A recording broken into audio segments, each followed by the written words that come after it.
it's time to sit back and relax with your favorite drink.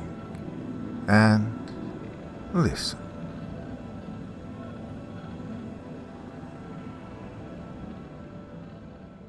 The truth is in the bottle and the blood. In vino et sanguis veritas. In wine and in blood there is truth. The intoxicated mind expresses truth more clearly and occasionally more loudly than does the sober, and blood will always tell. I didn't like to admit it, even to myself, but I had a drinking problem. Of late, I didn't drink because I wanted to, or because I enjoyed the fine wines and booze, which I did. I drank to fend off the shakes, the misery my life had become. But most of all, I drank out of weakness. I couldn't bring myself to do what I needed to do to handle my problems, so I hid in the mind-numbing bliss of the alcoholic. I wasn't supposed to admit that. Well, who am I kidding? My name's Vincent, and I come from a long, illustrious line of cliché Italian gangsters. My wife hated it when I said it that way, so naturally I did my best to annoy her. I was a child of one of Dad's secondary wives, but he'd ensured that I had it good. All the best for Papa Nick's kids, even we bastardos. Yep, living the dream. Well, among my current problems was that my favourite purveyor of fine wines and distilled beverages had shut down because someone had decided to widen a freeway into his store, while not in the way of the direct path. It had to close because the exit had been closed and construction delayed until he was squeezed out of business. Talk about bastardos. Yeah. Stupid highway department took away my favorite oasis. I drove around and looked blearily for a store that would have what I wanted. No, what I craved, what I needed. I maintained enough alcohol in my system that my once quick mind had turned to sludge, slow-moving and dreary. It took a moment, but I recognized the area of town where I was currently putting the other drivers and myriad pedestrians at risk. Doesn't matter, I'm on an important mission, I reassured myself, and then let out a boozy, wet laugh. Pathetic. If my mind had still worked properly, I'd have been sickened with myself. Hey, what's that place? I'd never noticed it. Pliny's Delight. Spirits and fine wines. Well, I might have been a booze hound, but I liked my spirits fine, and at that moment, I could still afford them that way. The employee who greeted me was a lady of indeterminate age who sported long, henna-dyed locks that cascaded about her shoulders in a very attractive fashion. I was instantly smitten by her gracious manner and winsome smile. "Welcome, traveler. How may we help you today?" "Well, good evening. I'm looking for a particular Italian red, actually a Sicilian vintage." I explained what I wanted, and the lady nodded along in understanding. "Sir, I apologize, but we're currently out of that brand. However, we have an older vintage that inspired the flavors you seek. It's a nice match and is aged well, more significantly than is typical, but it is slightly more expensive." It took me a moment to cipher through what she'd said. At first, I got a little mad. Shit, she's trying to gouge me, I thought. Yet her sincere smile and, well, the fact that she was exquisitely beautiful with a hint of the exotic, combined with my wife's recent coldness, which was one of my many problems, well, I decided to cut her a break. "Okay, I'm up for something special. It's the weekend after all. Well, after tomorrow. It's only Thursday, right?" I gave a wheezy little laugh to cover the fact that I truly wasn't sure what day it was. She was game, and that smile, that lovely, enticing smile, widened and became even more radiant. "It is only Thursday after all. Oh, if you'll come this way." She indicated the counter area with her left hand. Her hand was open, inviting, tempting. I went. She took a key from a little pouch at her waist. She wore a lovely skirt that covered way too much, but revealed a nice peek at her shapely calves. Okay, best check that. She may not be interested. Don't need any scandals, well, any more scandals. I was on thin ice with my business partners, my family with a capital F. There was a cabinet that stretched floor to ceiling behind the counter, and the glass doors included gold lettering that proclaimed Special Reserve. The bottom third was enclosed with rich wood, and the doors to it were carved with symbols of naked women, trees, and men with goat legs. Satyrs, maybe fauns, maybe Pan himself. They played some pipes, and the naked women held forth a cup to the figure in the center, a human-looking male, seated on a throne made of grapevines. I'd been staring at the carving for a moment. "Bacchus," the lady said, as though she'd already said it once. Maybe she had. I'd been pretty zoned out there for a moment. The Roman version of Dionysus, according to some. To others, he's a separate Italic deity. He's the one seated in the middle. I nodded blankly, and she let loose that radiant smile once more, then crouched and stuck the key into Bacchus's groin, just below where his toga hovered above his, gods have all the buona fortuna. And she was in the way, so when the cabinet doors opened and she reached in for a moment, I didn't really see what she did. I was busy watching her crouch. She had such enticing curves. Then, the next thing I knew, she was once more standing and proffering a very old-looking bottle of wine to me. She held it out carefully and in a way that invited me to take hold of it if I wanted to. If I wanted to preview the bottle as it rested in her hands. I didn't really need to look at it. I wanted it. If she offered it, it had to be the best. I somehow knew this in my heart. I nodded and took out my platinum card, and I was soon the proud owner of a bottle of very old wine that came with a nice velvet sack to keep the fragile container safe. I had another sack, one of paper that concealed a more recently distilled brandy. As I walked out, I noticed it was nearly dark. How long was I in that place? I wondered. Crap. I'd have to listen to Francesca gripe and chew my ass. At least I could get juiced and tune out that whine she got in her voice when she was mad. I didn't wait on the brandy. I had a nice glass that fit perfectly inside my metal coffee cup. I could drink what I wanted, and any nosy citizen or stupid cop that looked would just see me sipping cafe. Sure enough, I barely hit the driveway and pulled in around back, and there she was, hopping away before I even exited the car. "Where have you been? We've been worried about you. We had dinner an hour ago. I was about to start calling hospitals and police stations." On and on. I almost told her that I didn't need her wine. I had a very special reserve bottle of my own. But I didn't. I refused to confront her any more than I confront my personal demons. And on she continued. "Chiara needs some help with tuition again. Dante needs new books and a new computer. You promised you'd take care of them. They really are trying hard to do well in school." God, is she still going on? I winced internally as I shuffled toward the side door to our far too lavish home. A home that I owned, but which was now filled with luxuries we could barely afford, at least on what I made for a living these days. I clutched the soft velvet of the wine bottle sleeve in the crook of my arm and slouched my way into the house and straight to my little office. Francesca chattered away like an angry squirrel close on my heels the entire time until I closed the door on her and locked it. She stood quietly for a moment, then raised her voice and started accusing me of neglect and even abuse. How dare I ignore her? How dare I shut a door in her face? Then she started in with the crocodile tears. God, had that ever worked? Well, yeah, in our early days. She could push my guilt buttons because I loved her and wanted her to be happy, but all of that had been washed away in emotional frigidity and liquid fire. I heard her stump away as I dug out my nice corkscrew and opened the bottle of my new favorite drink. I took only a shot glass full of the wine. It had been very expensive, but well worth it. Still, I wanted to conserve the beverage and enjoy it over time. I was already fixed from the brandy, so the wine was purely a connoisseur's delight. Even mildly inebriated, I enjoyed the smooth and many-layered textures of the ancient vintner's art.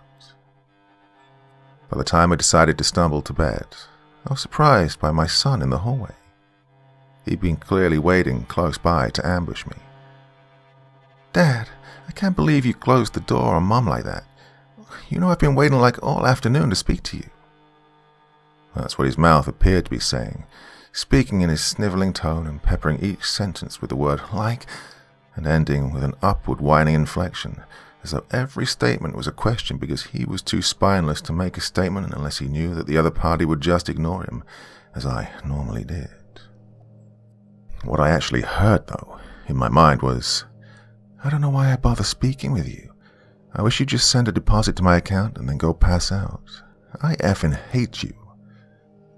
It was a surreal experience, as though he was a foreign language movie with a dubbed voice. Well, I, ain't none too fond of, you either, boy. Why don't you, grow up and, get a job, you sniveling little loser? The words were out of me before I could stop myself. But, well, they felt pretty good and were certainly well-deserved and long overdue. The little idiot had no idea what I did for the family every day, and of what I'd done in the past. His biggest responsibility in life so far was to pick out a video game for his moronic friends when they got together online. No one would put up with a little turd in person. Well, I said more. I lit into him until he was sitting on the floor, head buried between his knees and covered with his folded arms, crying. And then I went upstairs. I was no longer groggy. In fact, my mind had become preternaturally sharp. Not in the way that an inebriated person believes himself to be, but with senses humming and my mind focused, my feet sure on the stair steps. Oh, great. The boy's outburst, or more likely my response, had awakened the harpy. Francesca met me outside of what had been our room for so many years. I had all but moved into the guest room in recent months. There it was again. Her mouth was moving, saying things, predictable things, but what I heard was, "You attacked our poor boy. He's so sad. All the prescriptions he needs, but no sympathy from you, you monster. I truly hate you. We all do. I want a divorce, but we're stuck until the kids get through college and move out on their own. Well, at least I can keep screwing Gary and get the satisfaction of cheating on you with a whim." What? You're screwing Gary? You cheat and the best you can do is that piece of shit accountant? He's a total pencil-neck geek. You truly are a whining and worthless skank. You want a divorce? Why wait. I'll file tomorrow morning on my way to work. In the meantime, you and your poor boy can pack. Well, she stood there, gaping like a freshly caught fish. This time her mouth moved, but she didn't speak at all. She couldn't speak. What's the matter, whore? Gary Cat's got your tongue. I stalked past her and toward my room. It was mine for real. I wasn't going to leave. I owned the place and she'd signed a prenup. If anybody left, it'd be her and those worthless brats she'd whelped and spoiled. Next morning I awakened, well rested and in a bright frame of mind. I realized that I clutched the bottle of very fine wine in my arms and I placed a shot glass on the nightstand. Normally I'd be trembling and craving a drink. Yet, this morning I didn't. Well, I wanted a drink, but I didn't need one. Got ready for work. Friday at last. I felt a little hungry, but I really didn't want to have to speak with my family, and I certainly didn't want to listen to any of them, so I filled the tiny glass and sipped at the amazing vintage until it was bone dry. I eased out the back door and managed to escape the driveway before anyone noticed. Dante would be too embarrassed to even look at me for a while, and Francesca, well, that slut would be too scared. She'd admitted her infidelity, hadn't she? Well, she certainly hadn't denied it. I stopped for a light breakfast at a little neighborhood diner I liked. The lady behind the counter, Margaret, greeted me as she once did more regularly, but well, I hadn't been eating much lately. I've been on a liquid diet. "Hey, Vincent. Good morning. Haven't seen you in a while. You doing okay?" Well, that's what her mouth said, but what I heard was, "Wow, looks like you actually took a shower. Haven't seen you this clean and well-dressed in a while, and whew, miracle, no booze breath. Good for you, Vincent.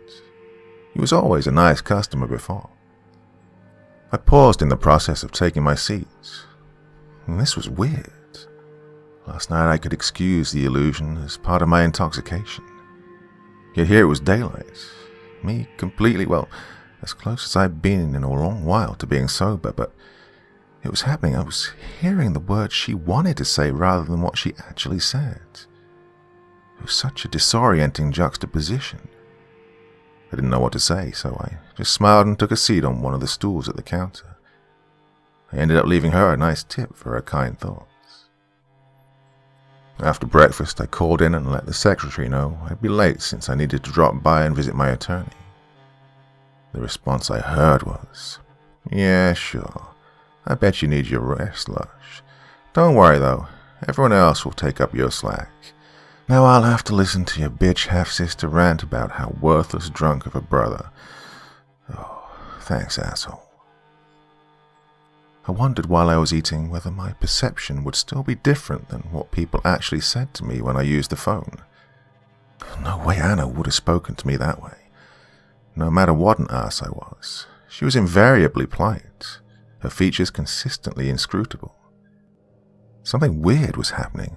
With my newfound clarity, I knew that it had something to do with the wine. Well, I'd have to go by Pliny's Delight again and speak with that hostess about just what was included in this elder vintage. Oh, great. Like I have time for your bullshit this morning. Why can't you greasy gangster wannabes understand that you need to make an appointment? That's what I heard, instead of the falsely polite greeting that Joel intended to send. I smiled and just decided to use the gift for a while. Oh, hey, I'm sorry I didn't make an appointment. I know you're getting early to do prep work and took advantage of that knowledge. It's just that we're ready to divorce and I'll need your help on this one. She crossed the Rubicon. She was unfaithful. Clear violation of the prenup. He stared at me a little blankly, processing the information. He was a dick, but an excellent attorney. Never mind what he said. This is what I heard. Yeah, well, who could blame her?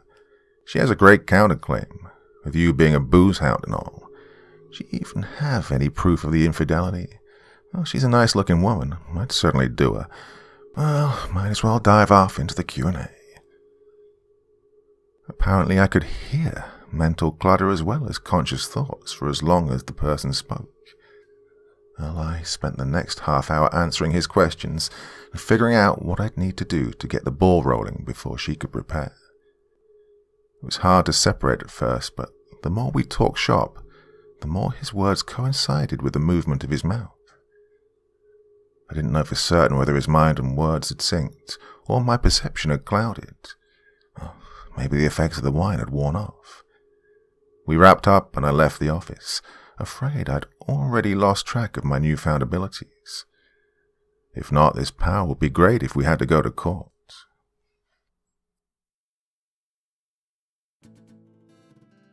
When I got back to my car, a parking enforcement officer was printing a citation on her little ticket writing device. I couldn't have been more than a minute over the time. "Excuse me, ma'am. That's my car. I'm here and ready to go." She turned around with a nasty little bureaucratic smirk. "Yeah, well, too late, dickhead. I've already printed, so you can take it up with the municipal judge. Go ahead, argue with me. Come on, sucker. After I embarrass and humiliate you, I'll get on the radio and call Officer Turner over to sling your ass in jail."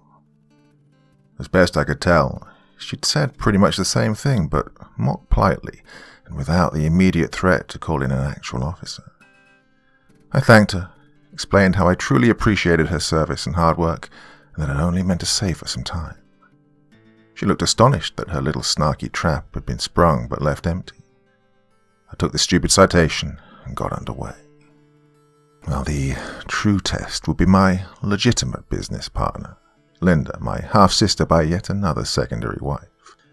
She'd been bad-mouthing me for a while, granted with good cause of late, but it had started long before my drinking had gotten out of hand.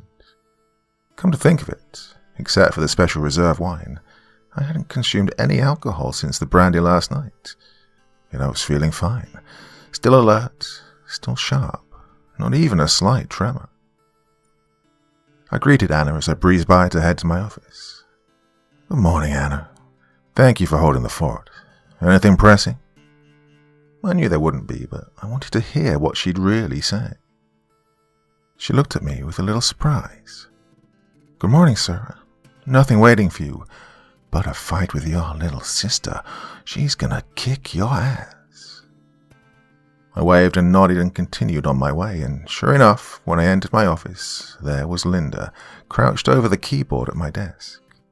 She was already scowling and spared me a look of utter contempt as I closed the door behind me. Oh, I couldn't wait to hear what was really on her mind. "It's about time you got here, you worthless sack. What's the matter? Tie one on last night? Like every other night? I'm tired of complaining to Daddy. You need to go. Your crap's sinking the ship." I took one of my guest chairs. They were in many ways more comfortable than my office chair anyway. I had to stop by to see my lawyer. Not your concern, but I'm divorcing Francesca, so I may have to work on that some over the next few months. I know you snivel to Daddy regularly. You've been doing it since the start, placing the blame for every failure, yours and mine, at my doorstep. Well, that's just who you are. I held up my hand to forestall her verbal riposte. Thing is, neither of us would have had anything if our father hadn't given us this little business. It's easy enough work, and we don't even own it. Just manage it for his corporation. When I'd held up my hand to actually finish saying what I wanted, the gesture had made her angry. How dare I speak up on my own behalf? Okay, what I heard. "Course I tell Father. I'm in it to win it. You've always just gone through the motions. Don't be too sure that I won't own it all soon. Daddy's getting old and is ready to start dividing up his empire. Then you'll be out on your ass. You and your whore wife and those deadbeat brats of yours, if they are yours. Oh, if only you knew that she's screwing our outside accountant. I caught on months ago." Well, I must admit that I was shocked that she knew about Francesca and Gary and hadn't said anything. I was even more shocked that Papa Nick was about to cut me loose. I didn't think it was that bad. Yet I played it safe and went through the motions of apologizing and catering to her, the loser bit to which she had become accustomed. Oh, if only she knew. When lunchtime rolled around, I called Papa Nick and asked for a meeting. I would have had to speak to him about Francesca anyway. He was old school to a ridiculous degree. Some things he'd let slide, but he frowned on divorce. Yes, I was sure that this was one instance where he'd side with me. It was one thing for a crime boss and his associates to have secondary wives, but in the double standards of his world, wives just couldn't have affairs. That was a deadly sin to him. He was, surprisingly, available. After I parked my car outside of his office building, I stopped and drank a lunch of Verit Sanguis, whatever that label on the bottle said. Well, the label was old and distorted. I couldn't take any chances. I really needed to know the truth of whatever my father was going to say.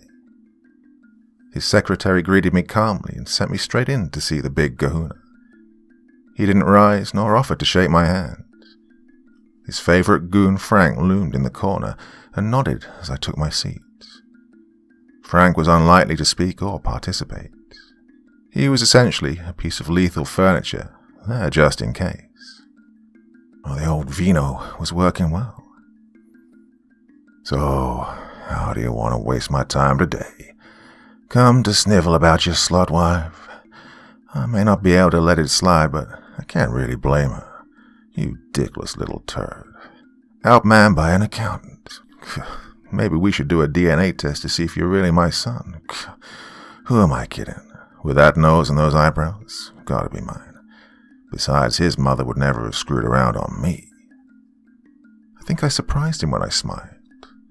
All I'd seen his mouth say was, "I'm busy, so make this fast." I'm sure he expected me to assume a groveling pose. "Yeah, well, I'm sure Linda's already told you. Francesca's having an affair with the outside accountant. I hope you'll hold off on any direct action until we reach an agreement. I'm still putting together proof. Oh, I will definitely get a DNA test on Dante. That dickless little turd can't possibly be mine. Chiara, though, poor girl, with that nose and the need to constantly pluck her brows, gotta be mine.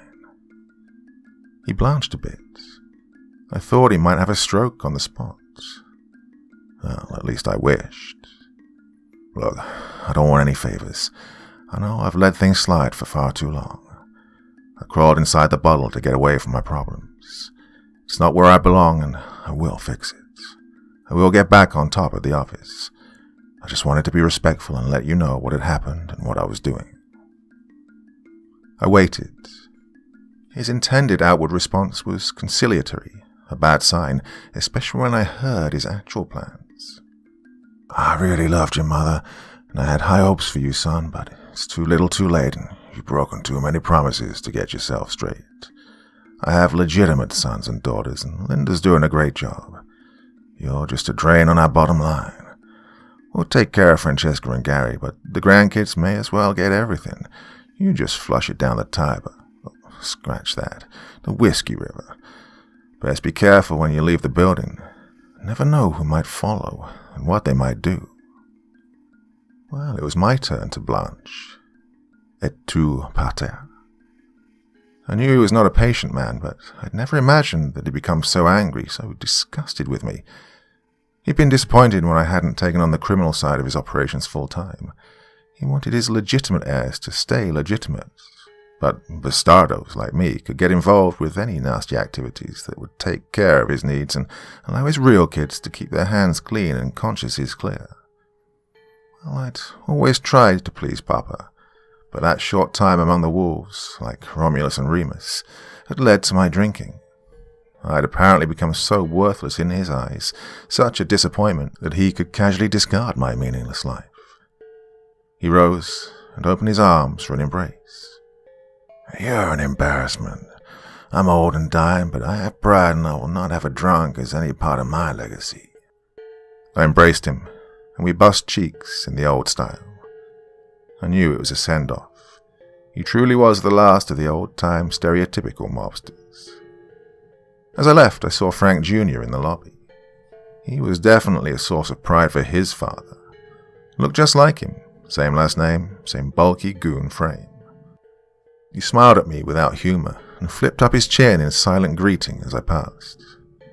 I turned around as I walked through the elevator doors and flicked my fingers under my chin and toward him to gesture, Fongul. He looked mildly surprised as the doors closed on his intimidating frame. I looked around to ensure that no other goons were already on my tail. Then I realized that Papa Nick might not have meant it. It may just have been something that crossed his mind. No, he was a hard case. He meant it. He just didn't have anything prepared, nothing more than a threat, and that was still only in his mind, or so he believed. He would set up something soon. It was definitely on his mind to kill his bastardo Vinny. It's probably where Frank Jr. was headed, to the big meeting. Well, I needed to get out ahead of the problem. First, I needed to visit that liquor store. I parked in the side lot of Pliny's Delight and walked through the very modern-looking entrance. I didn't remember it looking like that. Yesterday it possessed a classic, charming look. The lighting was now much brighter, and the place looked sterile and cold, not like the warm little shop I'd visited fewer than 24 hours previous. Guess I had been pretty lit. An older man sat behind the counter. He wore a neutral expression, perhaps a little bored.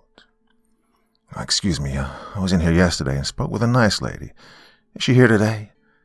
I just need to ask about a very fine product she sold me.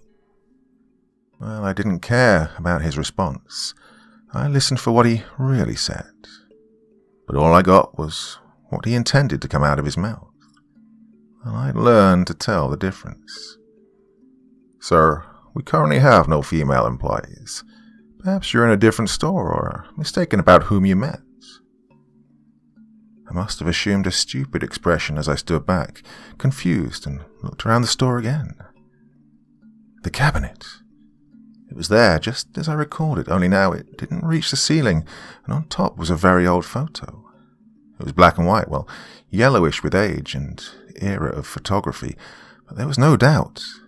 It was her. "There," he said, and pointed at the ancient photo. "That's her in the picture. Was that one of those old-timey photo setups?"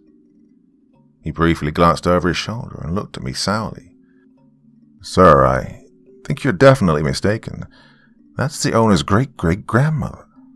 Now, the owner's elderly, so I'm sure the lady in the photo, the very authentic photo, is long deceased. Now, would you like to make a purchase or look at any of our products?" I stood there, nonplussed, and trying to think.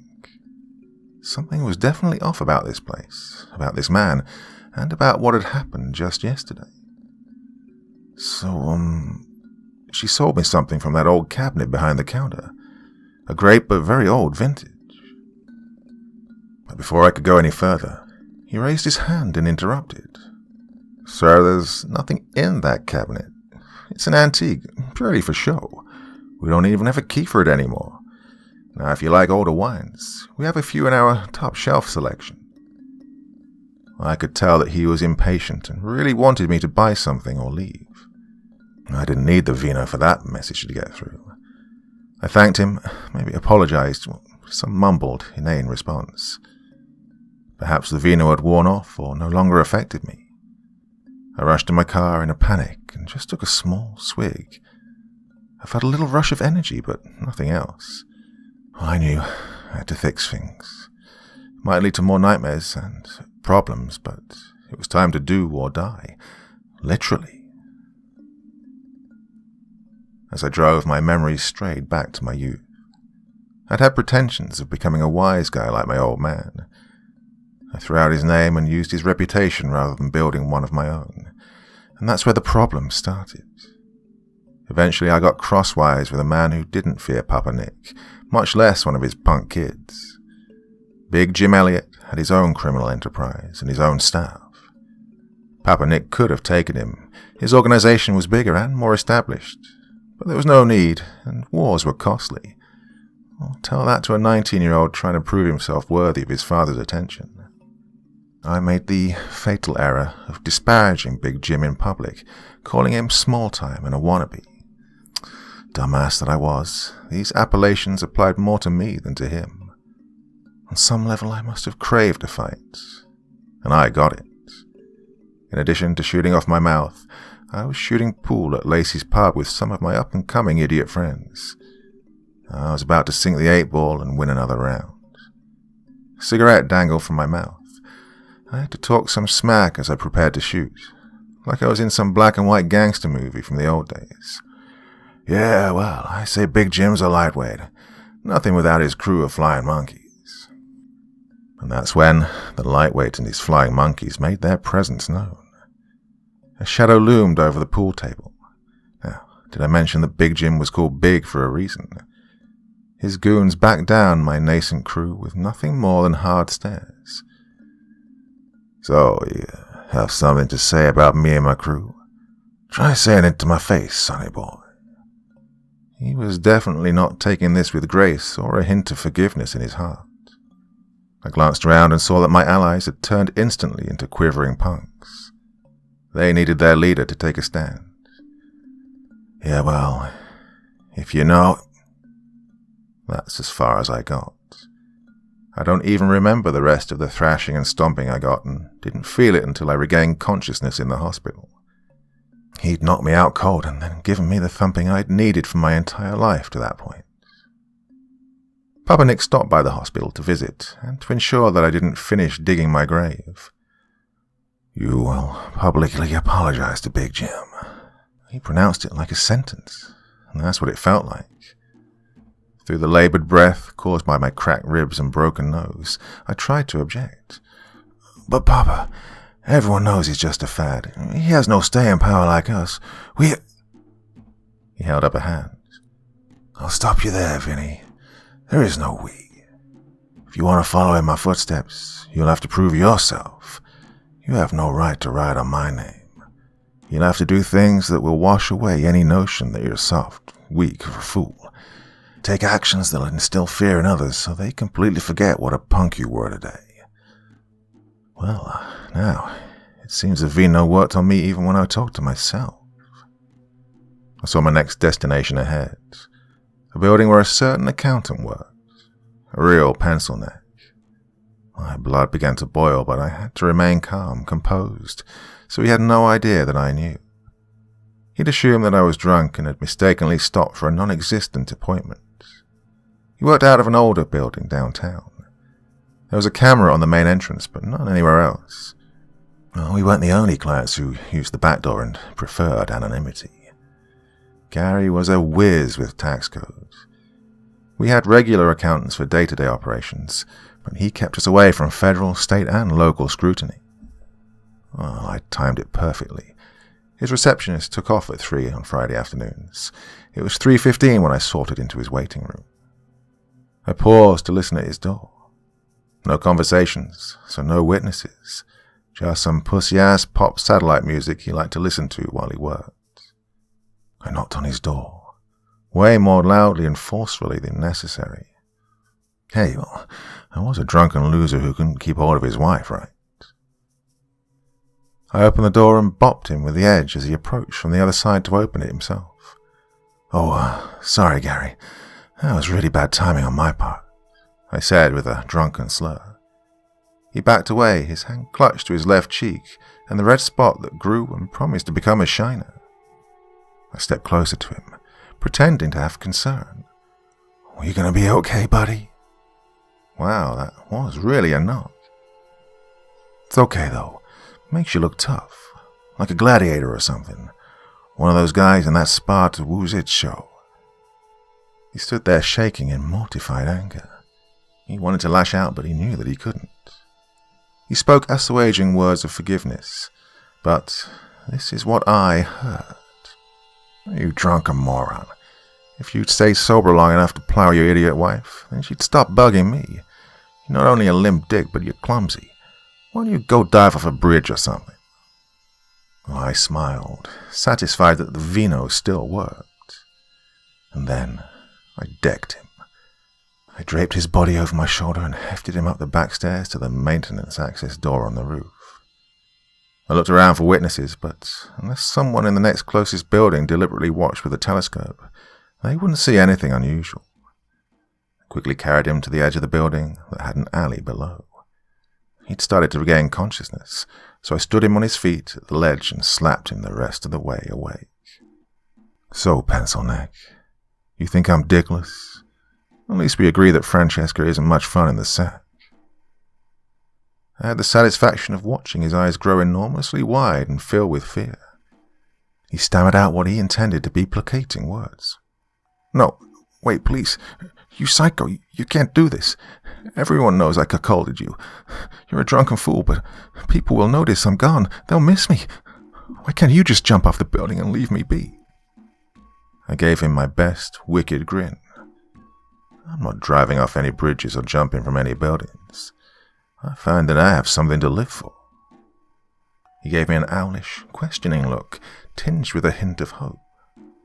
Well, I dashed it, just as the ensuing fall dashed his brains in the alley below.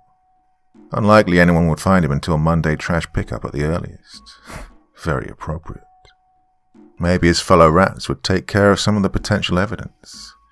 No one would believe a suicide, but there would be no suspects by that time. Anyone with a stake would be taken care of one way or another. It was now time to go to the last place Papa Nick would suspect. It wasn't easy to get in, but I still had keys and codes to everything from the last time I'd had to earn my keep the hard way for dear old Dad. I knew that, except for the cleaning staff and a goon on guard, no one would be at his home. His real wife would be at yoga. It was getting late. He'd be leaving the office soon and headed home to where he did his true work, where he talked without reservations about his criminal enterprises, his sanctum sanctorum. I made it into the residence. Servants' entrances are awesome and usually forgotten, especially in these days when few people had regular servants, just contractors. Of course, when one had to keep crucial secrets, he tended to hire people and ensure that they had a vested interest in keeping their mouths shut. It looked like the cooking and cleaning staff was gone for the day. I eased past the media room, where a hulking figure sprawled watching some sports show. The on-duty security. Almost there, and Excelsior. The office. I rifled the Circus Maximus-sized desk and found what I wanted for supplies. I used the restroom and then took up my hunting stand in what would have been the closet if this had been used as a bedroom. Hunting stand. I laughed internally, like I'd ever hunted mere animals. I liked animals, and I didn't need to prove anything. Plus, who wanted to go to the woods? Well, the time I'd spent in them had been invariably unpleasant. I settled onto a box and leaned back against the wall. I dozed off with thoughts of my first trip to the woods, but the hunt had already been completed before we arrived. I wasn't in the woods. I was in a car. Frank Sr. sat beside me. He was my handler and coach on this first return to glory mission. I was nervous, naturally. I participated in getting some people back on track with a little rough stuff, but this was next level. I was in college. I should have been home writing papers or something. Instead, I was in this beater car with a souped-up engine, sitting beside Frank Sr., his garlic breath, waiting on a certain business associate of Dad's to leave his favorite side-piece's apartment. The memory was just like then, but I drifted out of my body and saw from above as the 30-something man in an expensive but rumpled suit walked out of the building. I heard Frank Sr. say, "That's him." I didn't feel the nudge, but my younger body did, and both of us left the vehicle and walked towards the man. Frank Sr. kept an eye out in all directions, but my body was laser-focused on the intended target. As we drew near, the man, about to put the key into the lock of his car door, paused and looked up, startled. So much for the afterglow of lovemaking, I thought to my dream self. Then my body raised a little revolver and put it to the man's eye. I heard a faint pop as the small-caliber pistol fired, and the man collapsed, quite thoroughly and very convincingly dead. The dream flashed forward to Frank Sr. pulling me by the arm to get me going, of his calming words as we dragged the body quickly over to the beater and then drove out to the disposal site. This is why I dreamed of woods. A big state park, handy for hiding bodies. Flash forward again to this very room, to Papa Nick praising me for paying the bills. No, I hadn't fixed the problem yet, but I was on my way. I still needed to rehabilitate my reputation and, well, I still owed him. I awakened to hear the door to the room close and voices speak. Papa Nick and, the Franks. "I don't really care about updates and excuses. I've decreed him dead, and that needs to happen quickly." Frank Jr. responded. "Yes, sir. I'll go find him myself and take care of it." He reversed course and bustled back out of the room. After the door closed, Frank Sr. chuckled. He's a good kid, Nick. Cut him some slack. Your boy was acting weird today. More so than usual. No idea where the guy's lost him, but he maybe ain't as far gone as we were thinking." Nick flooded his hands. "He's gone to me, bastardo. Always needy, that one. Always wanted notice and affection. I gave him everything anyone could want in life. Yeah, he kept failing. No good at business at all. Had to keep doing contracts to repay me. Don't get me wrong, that was useful. He eliminated a fair number of problem people for us. Had real talent for that, but no stomach." He sat behind the colossal mahogany desk and steepled his fingers. "Maybe I should have brought him on the crew instead of letting him flail away at the business world, for which he had and still has no ability. He certainly showed more talent for slaughter than he did for anything else." Frank Sr. took the seat to the right of his boss and handed him one of the 2 drinks he'd prepared. Yeah, he had the talent, but he took it to heart and let the work turn him into a monster. Monsters are careless. What he became made him weak in all the wrong ways, made him vulnerable to the bottle. "You did the only thing you could have," he assured my father. Nick nodded. "Oh, yeah, all but let him take out Big Jim. Some other outfit did it. Vinny was right about it, too. Big Jim was a punk. He sucker-punched my boy, and my boy's big mistake was picking a pussy crew. Started him down the wrong road, and he never gained any self-respect." He sighed with finality. Oh well, water under the bridge. Soon to be a body in the river. He grinned and raised his glass in salute to his closest friend and his soon-to-be-dead son. I sat and listened and wondered if I was hearing the unvarnished truth. I'd slept and hadn't had a dose of vino. Yet these two were old friends. No doubt they were speaking as honestly as either ever did. Well, for all I knew, they were talking about something else, and I merely heard the truth. In any case, my father, whose approval was all I'd craved in youth, and his best friend, whom I'd wanted desperately to see as an uncle, a mentor, a centurion to hone my skills, had just agreed that I was a write-off. I had to stifle a laugh. Write-off. Reminded me of Gary the taxman as I faced him forward for his plunge and gave him just a little bit of wedgie before I released him to the air. That meant that I wasn't wearing the stern and righteously angry countenance I'd intended when I stepped out from the closet. I didn't burst out all fury and mayhem as I'd planned, but wearing a grin. Wouldn't have mattered. The room was soundproofed, and dear old Dad's large caliber pistol was equipped with a silencer. Yet the drama became all business when I walked into the office room.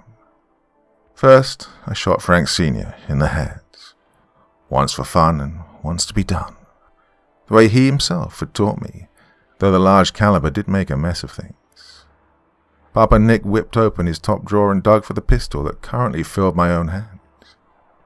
I waved it in a side-to-side gesture that mimicked a shaking hand.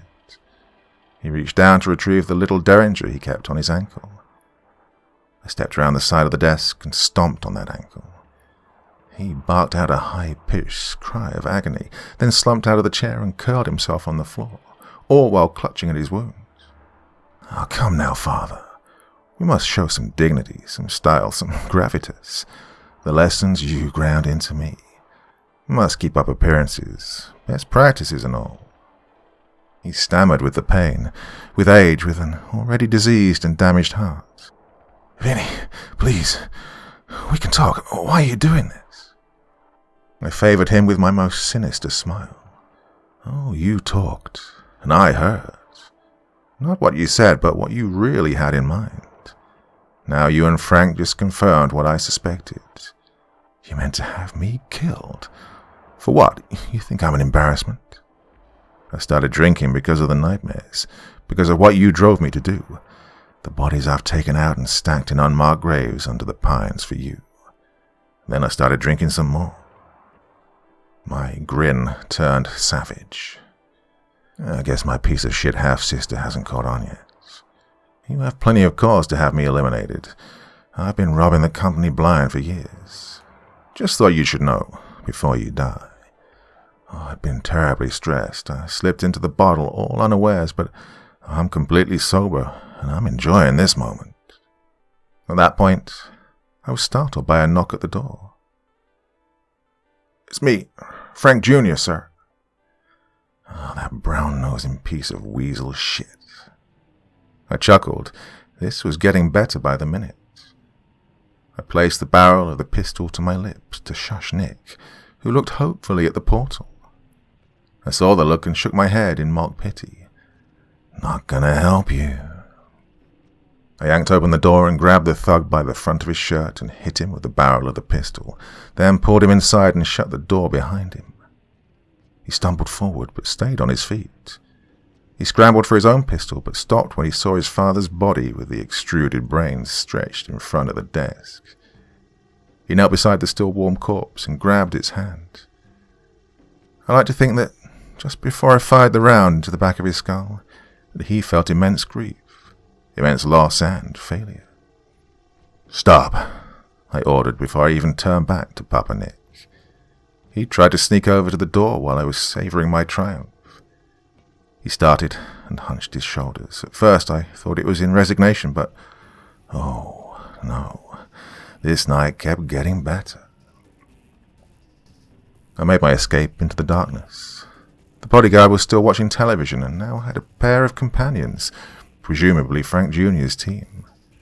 No point in taking out the trash. I'd used Papa's phone to call in an emergency and just left the line open. Would love to see their faces when the police arrived. Francesca the harpy fled before me when I arrived at my home. She didn't want to chatter anymore. I didn't give her a choice.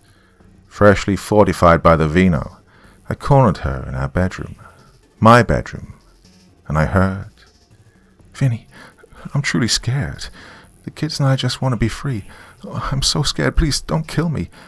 I did love you once, but you got so cold and then the drinking started. And then the screw-ups at work. Please, don't kill me and please don't hurt the kids. Not them. Never them. No."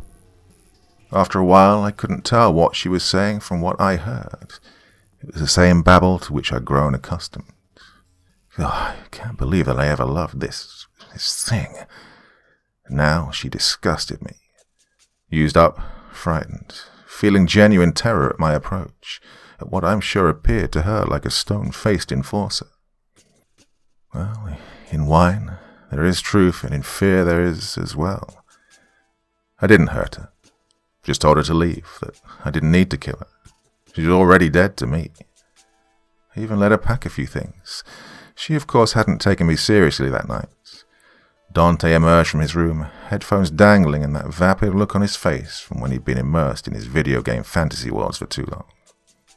"You can, get your shit too, pal. I'm sure your mother will need a ride. Oh, Francesca, you'll need to take numbnuts here for a DNA test. I don't think he's mine." And within 6 months, I cleaned up my world. I didn't keep the money I'd embezzled from the company. I used it to trap my hosebag half-sister. I really hadn't meant to become an alkie. At first it was just a way to numb my conscience. Then it was a show, a farce that became reality. I patted the old bottle with the exquisite velvet cover. It was nearly empty now. I'd used it often and to great effect, and the corporation, under the guidance of my half-brother, one of the legitimate heirs, had bought out my shares at a considerable profit in my favor. For some reason he was intimidated by me. Pliny's Delight was open.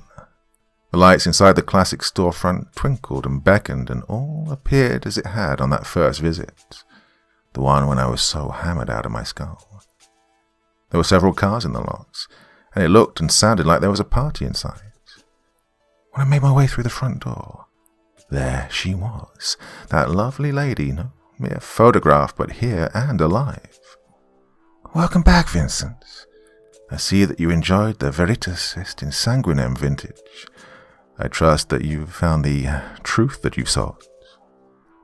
I just finished off the vino, and I understood the true question. Yes, I know who I am and what I am. I come from a long line of hard men who did hard things. I tried to be something else for the sake of my wife, my family. In the end, it was my family with a capital F that stirred my blood. She smiled. No doubt she'd received many such confessions, heard the realizations. She gestured with those lovely hands and smiled that enticing smile, and drew me toward the cabinet to try a new vintage. Plures crapula quam gladius. More die from drunkenness than the sword.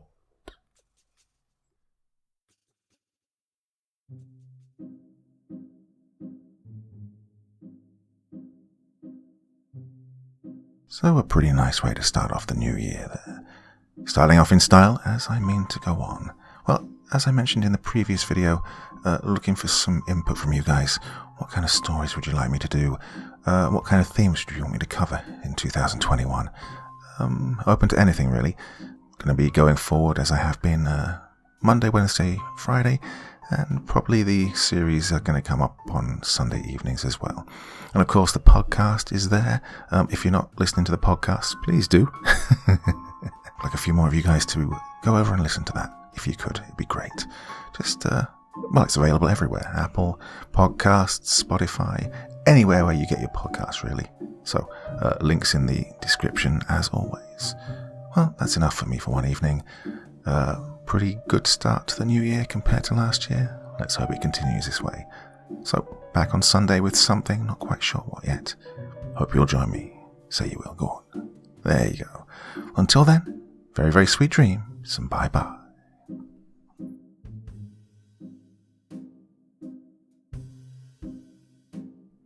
Thank you so much for taking the time to listen to this story today. Really means a lot to me and to the author of the story, of course. Well, if you want to know more about me, I'm pretty much everywhere on social media. You can find me on Facebook, Twitter, Instagram. You can download my music on SoundCloud. I've got a Patreon if you feel like. Throw me $1 or $2. Very much appreciated. And of course, on Reddit, I have a place where you can leave stories if you want me to read one that you've written. Well, hoping to see you all again very soon. Till then, sweet dreams. Bye-bye.